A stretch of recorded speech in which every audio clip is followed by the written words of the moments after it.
아침에 눈을 뜨자마자 배부터 만져보시나요? 어제도 화장실에 다녀오긴 했는데 왠지 뱃속에 뭔가 남아있는 것 같고 오늘 아침에도 변기에 앉아서 5분, 10분을 앉아 있어도 시원한 느낌이 없으셨다면 지금부터 하는 이야기를 절대 그냥 넘기지 마시기 바랍니다. 채소도 열심히 챙겨 드시고 유산균도 매일 빼먹지 않고 드시고 물도 하루 종일 신경 써서 마시는데 정작 화장실에서는 늘 그 자리인 분들, 오히려 요즘 들어 배가 더 빵빵해지고 가스가 차는 느낌이 심해지신 분들 계실 겁니다. 그런데 놀랍게도 그렇게 열심히 드시는 채소가 어떤 분들에게는 오히려 변비를 더 악화시키고 있을 수 있다는 사실 알고 계셨습니까? 오늘 이 이야기를 끝까지 보시면 왜 나는 이렇게 열심히 하는데도 안 뚫리는지 그 답답함의 진짜 이유를 아시게 될 겁니다. 안녕하십니까? 소화기내과에서 20년 넘게 어르신들의 장 건강을 진료해온 의사입니다. 그동안 진료실에서 정말 많은 분들을 만나왔습니다. 변비약을 몇 년째 드시는 분, 관장을 거의 습관처럼 하시는 분, 매일 요구르트를 몇 병씩 드시는데도 소용이 없다는 분들, 이런 분들을 뵐 때마다 늘 느끼는 게 있습니다.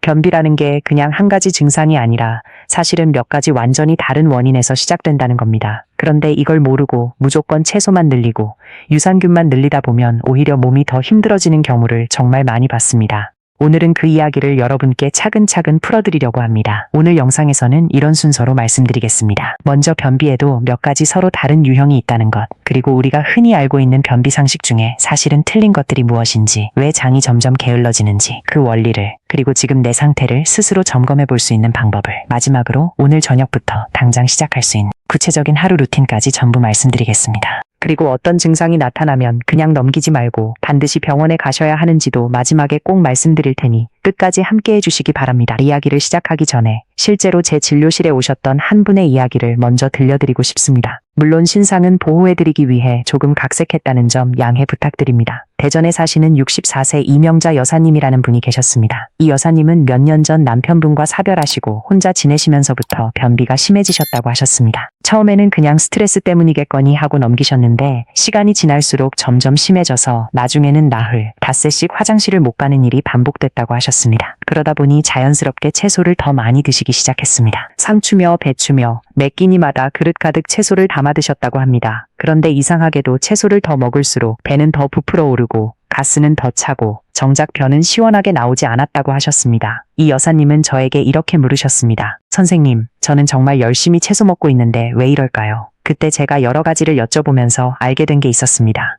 이 여사님의 변비는 단순히 섬유질이 부족해서 생긴 게 아니라 오랫동안 화장실 신호를 참아오신 습관과 스트레스로 인한 장 근육의 긴장이 겹쳐서 생긴 문제였습니다. 이 여사님께 채소 양을 늘리는 대신 다른 방식으로 접근해보자고 말씀드렸고 몇 주가 지나자 이 여사님은 몰라보게 편해지셨다고 하셨습니다. 이 이야기 오늘 영상 끝까지 보시면 왜 그런 변화가 있었는지 완전히 이해가 되실 겁니다. 자, 그럼 이제 본격적으로 많은 분들이 잘못 알고 계신 상식부터 짚어보겠습니다. 많은 분들이 변비라고 하면 무조건 섬유질 부족을 떠올리십니다. 그래서 변비가 생기면 제일 먼저 하는 게 채소를 늘리는 겁니다. 물론 틀린 말은 아닙니다. 하지만 이건 변비의 절반짜리 진실일 뿐입니다. 실제로는 섬유질을 늘렸는데도 오히려 증상이 나빠지는 분들이 분명히 존재합니다. 왜 그럴까요? 그 이유를 이해하시려면 먼저 변비에도 서로 다른 유형이 있다는 걸 아셔야 합니다. 첫 번째 유형은 변이 딱딱하게 굳어서 나오는 경우입니다. 몸속 수분이 부족하고 장 안에서 변이 너무 오래 머물다 보니 수분이 계속 빠져나가서 변이 돌처럼 단단해지는 겁니다.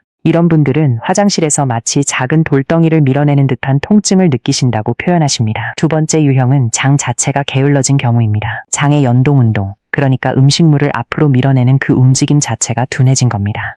이런 분들은 며칠씩 아예 신호 자체가 오지 않습니다. 배는 묵직한데 정작 화장실에 갈 일 자체가 점점 줄어드는 게 특징입니다. 마치 오랫동안 쓰지 않은 기계처럼 장의 움직임이 점점 느려지고 약해지는 겁니다. 세 번째 유형은 조금 생소하실 수 있는데 변이 이미 항문 바로 앞까지 내려와 있는데도 정작 마지막 순간에 잘 나오지 않는 경우입니다. 신호는 분명히 있는데 힘을 주면 줄수록 오히려 근육이 더 긴장해서 막혀버리는 느낌을 받으신다고 합니다. 이 유형은 특히 많은 분들이 자신을 첫 번째나 두 번째 유형이라고 오해하시는 경우가 많습니다. 변이 이미 다 내려와 있으니까 본인은 그냥 힘이 부족해서 그런 거라고 생각하시고 더 세게, 더 오래 힘을 주십니다. 그런데 이 유형에서는 힘을 세게 줄수록 오히려 상황이 나빠집니다.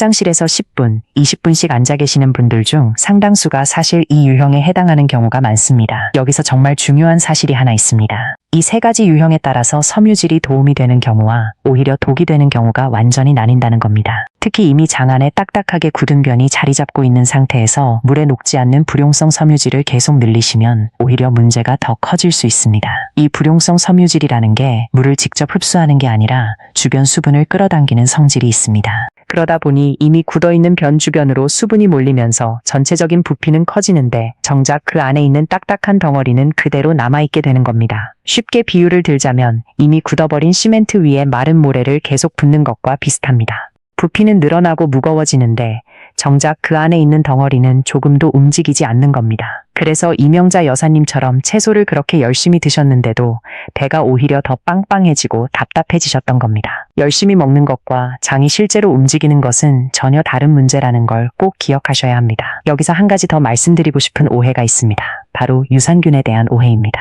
유산균이 장에 좋다는 건 맞습니다. 하지만 유산균 하나만 먹으면 변비가 해결될 거라고 생각하시는 분들이 정말 많습니다. 유산균은 장내 미생물 균형을 도와주는 역할을 할 뿐이지 이미 굳어있는 변을 직접 밀어내거나 장의 연동운동 자체를 강하게 만들어주는 건 아닙니다. 마치 정원에 좋은 미생물을 뿌려준다고 해서 이미 말라붙은 흙이 갑자기 부드러워지지는 않는 것과 비슷합니다. 물론 꾸준히 드시면 장내 환경을 개선하는 데는 분명히 도움이 되지만 그것만으로 모든 문제가 해결될 거라고 기대하시면 실망하기 쉽습니다. 그리고 물을 많이 마시면 무조건 좋다는 것도 절반만 맞는 이야기입니다. 물을 아무리 많이 마셔도 그 물이 장까지 제대로 전달되고 흡수될 수 있는 환경이 아니라면 큰 효과를 보기 어렵습니다. 특히 한 번에 몰아서 많은 양을 마시는 것보다 하루 동안 나눠서 꾸준히 마시는 것이 훨씬 중요합니다. 이렇게 우리가 흔히 알고 있는 상식들, 채소를 늘려라, 유산균을 먹어라, 물을 많이 마셔라. 이 세 가지가 전부 틀린 말은 아니지만 각자의 상황과 유형에 맞게 적용하지 않으면 오히려 효과가 없거나 역효과가 날 수 있다는 걸 꼭 기억하셔야 합니다. 그러면 이런 질문을 하실 수 있습니다. 그럼 도대체 왜 우리 장은 이렇게 게을러지는 걸까요? 이 부분을 조금 더 깊이 들여다보겠습니다. 사실 장의 문제는 음식보다 장의 긴장 상태와 훨씬 더 밀접하게 연결되어 있습니다. 스트레스를 받으면 우리 몸의 여러 근육이 함께 긴장하는데 장의 근육도 예외가 아닙니다. 마음이 편하지 않은 날, 화가 나거나 걱정이 많은 날일수록 배가 더 답답하게 느껴지셨던 경험 다들 한 번쯤 있으실 겁니다. 이건 우연이 아니라 실제로 우리 자율신경계가 장의 움직임을 조절하는 방식과 깊이 연결되어 있기 때문입니다. 수면 부족도 큰 영향을 미칩니다. 장을 조절하는 자율신경의 균형이 수면 중에 회복되는데 잠이 부족하면 이 리듬 자체가 흐트러집니다. 늦게 주무시고 늦게 일어나는 날일수록 아침에 화장실 신호가 애매하게 느껴지셨던 것도 이 때문입니다. 그리고 정말 많은 분들이 간과하시는 게 있는데 바로 배변 신호가 왔을 때 참는 습관입니다. 회의 중이라서, 외출 중이라서, 화장실이 마땅치 않아서 이런저런 이유로 신호를 참으신 경험 다들 있으실 겁니다. 그런데 이렇게 참는 일이 반복되면 직장이라는 부위가 점점 그 신호 자체에 둔감해집니다. 원래는 조금만 차도 신호가 왔는데 계속 참다 보면 나중에는 훨씬 많이 차야만 신호가 오게 되는 겁니다. 이렇게 신호가 점점 약해지고 변은 더 오래 장 안에 머물면서 수분을 빼앗기고 점점 더 딱딱해지는 악순환이 시작됩니다. 나이가 들면서 자연스럽게 활동량이 줄어드는 것도 장이 게을러지는 중요한 이유 중 하나입니다. 젊었을 때는 하루 종일 움직이고 계단도 오르내리고 밖에 나갈 일도 많았지만 은퇴를 하시거나 자녀분들이 독립하고 나면 하루 대부분을 집안에서 앉아 지내시는 경우가 많아집니다. 장의 연동 운동은 우리 몸 전체의 움직임과 밀접하게 연결되어 있습니다. 몸을 움직이면 장도 함께 자극을 받아 움직이는데 하루 종일 소파에 앉아 텔레비전을 보거나 누워 계시는 시간이 길어지면 장도 따라서 움직임이 둔해지는 겁니다. 실제로 진료실에서 보면 활동량이 눈에 띄게 줄어든 시기와 변비가 심해진 시기가 거의 일치하는 분들을 자주 만나게 됩니다. 그리고 나이가 들면서 장을 움직이는 근육 자체의 힘도 서서히 약해지는 경향이 있습니다. 이건 마치 오랫동안 쓰지 않은 근육이 점점 위축되는 것과 비슷한 원리입니다. 그래서 젊었을 때와 똑같이 먹어도 장의 반응 속도는 예전 같지 않을 수 있습니다. 여기에 급하게 식사하는 습관까지 더해지면 상황은 더 나빠집니다. 장이 편안하게 소화하고 움직일 시간을 충분히 주지 않으면 장은 계속 쫓기듯 일하게 됩니다. 이런 생활이 매일 반복되면 장은 점점 스스로 움직이는 힘을 잃어갑니다. 좋은 음식을 아무리 챙겨 먹어도 정작 장이 늘 긴장된 상태라면 그 효과가 제대로 나타나지 않습니다. 마치 브레이크를 밟은 채로 엑셀을 밟는 것과 비슷합니다. 아무리 좋은 연료를 넣어도 차는 앞으로 나가지 못하는 겁니다. 이명자 여사님 말고도 비슷한 고민을 안고 계셨던 또 다른 분의 이야기도 잠깐 말씀드리고 싶습니다. 부산에 사시는 68세 박정수 어르신이라는 분이 계셨습니다. 이분은 몇 년 전부터 변비약 없이는 화장실을 전혀 못 가는 상태가 되셨다고 하셨습니다. 처음에는 약국에서 가벼운 변비약 반 알 정도로 시작하셨는데 시간이 지날수록 한 알, 두 알로 늘어났고 나중에는 그마저도 효과가 예전 같지 않다고 하셨습니다. 박정수 어르신께 여쭤보니 하루 대부분을 집에서 텔레비전을 보시며 앉아 지내시고 물도 거의 안 드신다고 하셨습니다. 게다가 화장실 신호가 오더라도 텔레비전 프로그램이 끝날 때까지 기다리시는 습관이 있으셨습니다. 이 어르신께는 약을 무리하게 줄이시라고 말씀드리지 않았습니다. 대신 하루 3번 정도 짧게라도 집 안팎을 걸어보시라고 권해드렸고 물 마시는 시간을 정해서 알람을 맞춰두시라고 말씀드렸습니다. 그리고 신호가 오면 하던 일을 멈추고 바로 화장실에 가시는 습관을 함께 만들어가자고 말씀드렸습니다. 몇 주 뒤 다시 뵈었을 때 박정수 어르신은 여전히 약을 드시고는 계셨지만 예전보다 확실히 배가 편해졌고 약의 용량도 조금씩 줄여나갈 수 있게 되셨다고 하셨습니다. 이 두 분의 사례에서 공통적으로 보이는 게 하나 있습니다. 결국 핵심은 무엇을 더 먹느냐가 아니라 장이 스스로 움직일 수 있는 환경을 어떻게 만들어주느냐였다는 겁니다. 그럼 여기서 잠깐 지금 내 상태가 어떤지 스스로 점검해보는 시간을 가져보겠습니다. 이건 정확한 진단이 아니라 그저 내가 어떤 유형에 가까운지 감을 잡아보는 용도로만 활용해 주시기 바랍니다. 첫째, 화장실에서 10분 이상 앉아있는 일이 잦으신가요? 둘째, 변을 보고 나서도 뭔가 남아있는 듯한 잔변감이 자주 느껴지시나요? 셋째, 최근 들어 배가 자주 딱딱하게 뭉치고 가스가 차는 느낌이 심해지셨나요? 넷째, 화장실 신호가 왔을 때 참는 일이 잦으신가요? 다섯째, 물을 잘 안 드시거나 하루 종일 앉아서 활동량이 적으신 편인가요? 여섯째, 스트레스를 받거나 잠을 설친 다음날 유독 배변이 더 힘드신가요? 만약 이 중에서 서너 개 이상 해당된다면 지금부터 말씀드리는 생활습관 조정이 특히 더 필요하신 상태라고 볼 수 있습니다. 다만 이건 어디까지나 참고용이고 정확한 판단은 반드시 전문의와의 상담을 통해서 받으시길 권해드립니다. 이제부터는 오늘 영상에서 가장 중요한 부분, 실제로 장을 다시 움직이게 만드는 하루 루틴을 말씀드리겠습니다. 특별한 도구도 필요 없고 돈이 많이 드는 것도 아닙니다. 순서와 타이밍만 바꿔도 장은 분명히 반응하기 시작합니다. 먼저 아침입니다. 눈을 뜨자마자 첫 번째로 하실 일은 미지근한 물을 천천히 드시는 겁니다. 자고 일어나면 우리 몸은 밤새 수분이 빠져나간 상태입니다. 이때 물을 마시면 장이 서서히 자극을 받으면서 움직임을 준비하게 됩니다. 다만 한 번에 벌컥벌컥 마시는 게 아니라 천천히 나눠서 드셔야 합니다. 그리고 냉장고에서 막 꺼낸 차가운 물보다는 체온에 가까운 미지근한 물이 장 입장에서는 훨씬 편안하게 받아들여집니다. 찬물은 오히려 장을 놀라게 하고 움츠러들게 만들 수 있습니다. 이 물 한 잔의 온도 하나만 바꿔도 장이 받아들이는 느낌이 완전히 달라집니다. 네 번째는 식사 전에 장에게 준비할 시간을 주는 겁니다. 눈 뜨자마자 바로 음식을 넣기보다는 물 한 잔을 마신 뒤 몇 분이라도 장이 서서히 깨어날 시간을 먼저 주는 게 중요합니다. 많은 분들이 아침에 시간이 없다는 이유로 눈 뜨자마자 서둘러 식사부터 하십니다. 하지만 장 입장에서는 아무런 준비 없이 갑자기 일을 시작하라는 것과 같습니다. 자고 있는 사람을 갑자기 흔들어 깨우는 것과 조용히 불을 켜고 시간을 주면서 깨우는 것은 전혀 다른 느낌입니다. 장도 마찬가지입니다. 이 짧은 시간 하나만 지켜도 장이 받는 부담이 확실히 줄어들고 이후 식사가 훨씬 편안하게 소화됩니다. 네 번째는 물에 녹는 수용성 섬유질을 활용하시는 겁니다.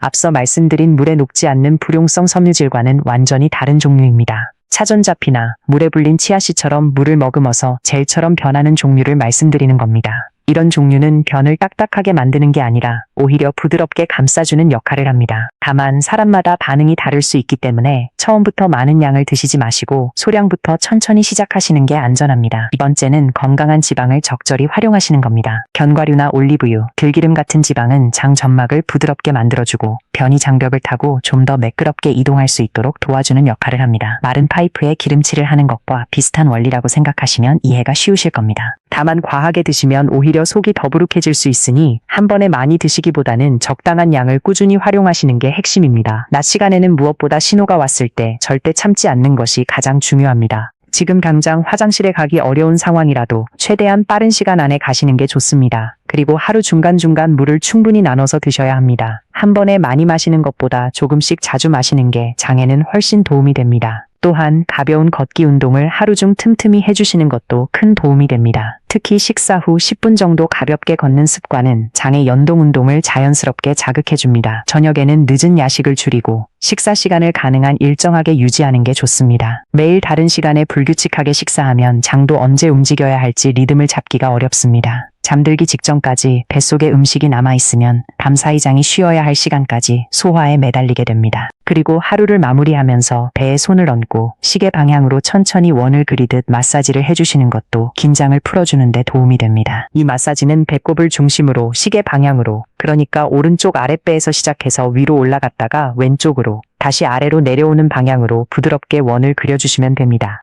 이 방향이 실제 대장이 음식물을 내려보내는 방향과 일치하기 때문에 장의 움직임을 자연스럽게 유도하는 데 도움이 됩니다. 힘을 세게 주실 필요는 없고 하루 5분 정도 부드럽게 문질러 주시는 것만으로도 충분합니다. 그리고 배변 자세도 생각보다 중요한 역할을 합니다. 변기에 앉으실 때 발밑에 작은 발받침대를 놓고 무릎이 엉덩이보다 살짝 높아지도록 자세를 취해 보시기 바랍니다. 이렇게 하면 직장과 항문 사이의 각도가 조금 더 곧게 펴지면서 훨씬 적은 힘으로도 변이 부드럽게 나올 수 있는 자세가 됩니다. 특히 세 번째 유형, 그러니까 출구가 막힌 느낌이 드시는 분들께는 이 자세 하나만 바꿔도 확실히 도움이 되는 경우가 많습니다. 집에 있는 작은 발받침이나 낮은 의자만 활용하셔도 충분히 실천하실 수 있는 방법입니다. 여기서 많은 분들이 조급해 하십니다. 하루 이틀 해보고 효과가 바로 안 나타나면 이 방법도 나한테는 안 맞나 보다 하고 그만두십니다. 하지만 오랫동안 긴장돼 있던 장이 다시 편안하게 움직이기까지는 시간이 필요합니다. 몇 년 동안 굳어있던 습관을 하루 이틀 만에 되돌릴 수는 없습니다. 최소한 일주일에서 2주 정도는 꾸준히 이 순서를 지켜보시는 게 중요합니다. 처음 며칠은 큰 변화가 없더라도 몸이 서서히 이 새로운 리듬에 적응해가는 시간이라고 생각하시면 됩니다. 이제 변비약에 대한 이야기를 조금 해보겠습니다. 변비약을 드시면 처음에는 확실히 효과가 있습니다. 장 대신 약이 강제로 움직여주기 때문입니다. 답답한 배가 바로 편해지니까 자연스럽게 다음에도 같은 약을 찾게 되고 그렇게 많은 분들이 변비약에 의존하게 되는 겁니다. 문제는 그 다음입니다. 생활 습관은 그대로인데 약만 계속 늘려가면 결국 약 없이는 스스로 배변이 안 되는 상태까지 갈 수 있습니다. 장이 스스로 움직이는 법을 점점 잊어버리는 겁니다. 처음에는 약한 용량으로도 충분했는데 시간이 지날수록 같은 양으로는 효과가 없고 점점 더 강한 약을 찾게 되는 경우도 있습니다. 이건 마치 지팡이에 계속 기대다 보면 정작 두 다리로 걷는 감각을 조금씩 잊어버리는 것과 비슷합니다.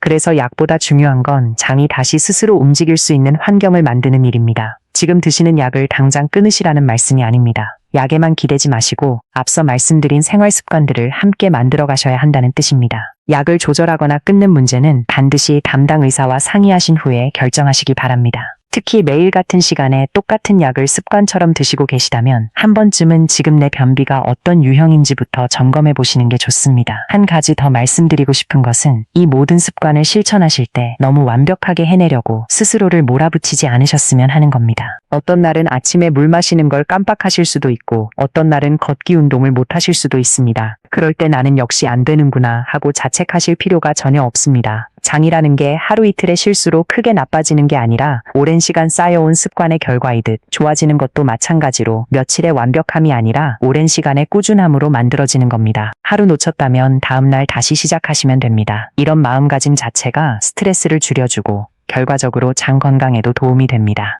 앞서 말씀드렸듯이 스트레스와 장은 서로 밀접하게 연결되어 있기 때문에 조급한 마음을 내려놓는 것 자체가 이미 치료의 일부라고 할 수 있습니다. 그럼 이 모든 걸 실제로 어떻게 실천해 나가면 좋을지 하나의 흐름으로 정리해드리겠습니다. 처음부터 이 모든 걸 완벽하게 지키려고 하지 않으셔도 됩니다. 첫째 주에는 아침에 일어나서 미지근한 물 한 잔 마시는 것부터 시작해보세요. 그것 하나만 꾸준히 지키셔도 됩니다. 둘째 주에는 여기에 더해서 변이가 왔을 때 절대 참지 않는 습관을 더해보세요. 셋째 주에는 수용성 섬유질과 건강한 지방을 식단에 조금씩 추가해보시고 넷째 주에는 식사 시간을 규칙적으로 맞추고 가벼운 걷기 운동을 하루 루틴에 포함시켜보세요.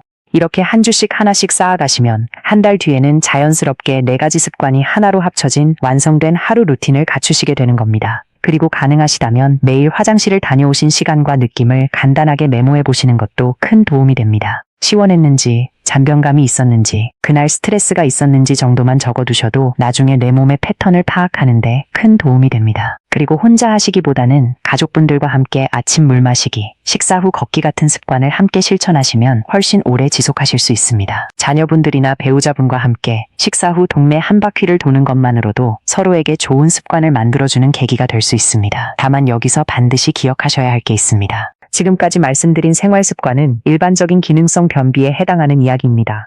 그런데 모든 변비가 이렇게 생활 습관만으로 해결되는 건 아닙니다. 만약 변비가 예전과 다르게 갑자기 심해지셨거나 변이 눈에 띄게 가늘어진 상태가 계속되거나 변에 피가 섞여 나오거나 특별히 식사량을 줄인 것도 아닌데 체중이 이유 없이 줄어드는 증상이 있으시다면 이건 단순한 기능성 변비가 아니라 다른 질환의 신호일 수도 있습니다. 이 밖에도 배가 아픈 느낌이 점점 심해지거나 화장실에 가지 못하는 상태에서 구토 증상까지 함께 나타나거나 평소와 다르게 설사와 변비가 번갈아 나타나는 경우도 반드시 병원 진료가 필요한 신호입니다. 이런 증상들은 급하게 응급실을 가야 할 만큼 위급한 상황일 수도 있고 시간을 두고 정밀 검사를 받아야 하는 상황일 수도 있습니다. 어느 쪽이든 스스로 판단하지 마시고 반드시 전문의의 진료를 받으시기 바랍니다. 특히 60세 이상이신 분들은 대장 내시경 같은 정기검진을 통해서 평소에도 장 상태를 꾸준히 확인하시는 게 중요합니다. 증상이 없을 때도 정기적으로 검진을 받으시는 것이 혹시 모를 문제를 훨씬 이른 시기에 발견할 수 있는 가장 확실한 방법입니다. 이런 증상이 하나라도 있으시다면 절대로 생활습관 개선만으로 해결하려고 하지 마시고 반드시 병원에서 정확한 검사를 받으셔야 합니다. 오늘 알려드린 아침 루틴을 열심히 실천하시는 것과 병원 검사를 받는 것은 전혀 다른 문제입니다. 시기를 놓치지 않는 것이 무엇보다 중요합니다. 장은 단순히 대변만 만드는 기관이 아닙니다. 우리 몸의 면역 기능 상당 부분이 장에서 이루어지고 몸속 염증 조절도 장 상태와 밀접하게 연결되어 있습니다. 영양을 흡수하는 것도 장내 미생물이 균형을 이루는 것도 전부 장의 몫입니다. 결국 우리 몸 전체가 장과 연결되어 있는 셈입니다. 그래서 변비가 좋아지면 단순히 화장실이 편해지는 것을 넘어서 몸이 훨씬 가벼워졌다고 느끼시는 분들이 많은 이유도 바로 여기에 있습니다. 배가 늘 더부룩하고 입맛이 없고 이유 없이 몸이 무겁게 느껴지셨던 분들이라면 그 원인이 장에 있었을 가능성을 한번 생각해 보셔야 합니다. 앞서 말씀드렸던 이명자 여사님 이야기로 다시 돌아가 보겠습니다. 이 여사님은 채소만 계속 늘려오시다가 저와 상담을 통해서 본인의 변비가 단순히 섬유질 부족 문제가 아니라 스트레스와 참는 습관에서 비롯된 문제라는 걸 알게 되셨습니다. 그 이후 채소량을 무작정 늘리는 대신 아침 미지근한 물 한 잔, 신호가 왔을 때 참지 않는 습관, 그리고 규칙적인 식사 시간, 이 세 가지를 몇 주간 꾸준히 실천하셨습니다. 처음 며칠은 큰 변화가 없다고 하셨지만 2주 정도 지나자 조금씩 배변 신호가 규칙적으로 오기 시작했다고 하셨고 한 달쯤 지나서는 예전만큼 배가 빵빵하게 부풀어 오르는 일도 훨씬 줄었다고 하셨습니다. 이 여사님이 저에게 하셨던 말씀이 아직도 기억에 남습니다. 선생님, 저는 더 많이 먹어야 하는 줄 알았는데 사실은 제 몸이 편안해지는 법을 잊어버렸던 거였네요. 이 말씀이 오늘 이 영상에서 제가 여러분께 가장 전해드리고 싶었던 핵심이기도 합니다. 오늘 말씀드린 내용을 다시 한번 정리해 보겠습니다. 변비에는 딱딱한 변비, 장이 느린 변비, 그리고 출구가 막힌 변비, 이렇게 크게 세 가지 유형이 있고 이 유형에 따라서 섬유질이 도움이 되는 경우와 오히려 독이 되는 경우가 나뉜다는 것을 말씀드렸습니다. 그리고 장의 문제는 단순히 음식보다 스트레스와 참는 습관, 수면 부족 같은 생활 전반의 긴장 상태와 훨씬 더 밀접하게 연결되어 있다는 것도 말씀드렸습니다. 마지막으로 아침 미지근한 물 한 잔부터 시작해서 수용성 섬유질, 건강한 지방, 규칙적인 식사와 걷기 습관까지 이 모든 것들이 하나의 흐름으로 이어질 때 장이 다시 스스로 움직이기 시작한다는 것을 말씀드렸습니다. 변비는 무언가를 더 먹어서 해결되는 병이 아닙니다. 장이 스스로 움직일 수 있는 환경을 만들어가는 과정입니다. 오늘 말씀드린 것처럼 내 변비가 어떤 유형인지 먼저 알고 그에 맞는 방법을 순서대로 실천해 나가시는 게 가장 빠른 길입니다. 오랫동안 변비약에만 의존해 오셨거나 채소와 유산균만 늘려오셨던 분이라면 오늘부터는 방법을 조금 바꿔보시길 바랍니다. 더 많이 먹는 게 아니라 장이 편안하게 움직일 수 있는 환경을 하나씩 만들어가는 것, 그게 진짜 해결의 시작입니다. 오늘 알려드린 내용 중에서 단 한 가지만이라도 오늘 저녁부터 혹은 내일 아침부터 실천해 보시기 바랍니다. 아마 처음에는 큰 변화가 느껴지지 않으실 수도 있습니다. 하지만 며칠, 몇 주가 지나면서 여러분의 장은 분명히 조금씩 원래의 리듬을 되찾기 시작할 겁니다. 오늘 영상이 도움이 되셨다면 좋아요와 구독 버튼 꾹 눌러주시고 오늘부터 이 루틴을 실천해 보시겠다는 분들은 댓글에 시작이라는 두 글자만 남겨주시기 바랍니다. 여러분이 남겨주시는 댓글 하나하나가 이 영상을 만드는데 정말 큰 힘이 됩니다. 다음 영상에서는 오늘 말씀드린 내용과 이어지는 장 건강을 지키는 더 유익한 정보로 다시 찾아뵙겠습니다. 오늘도 시청해주셔서 감사합니다.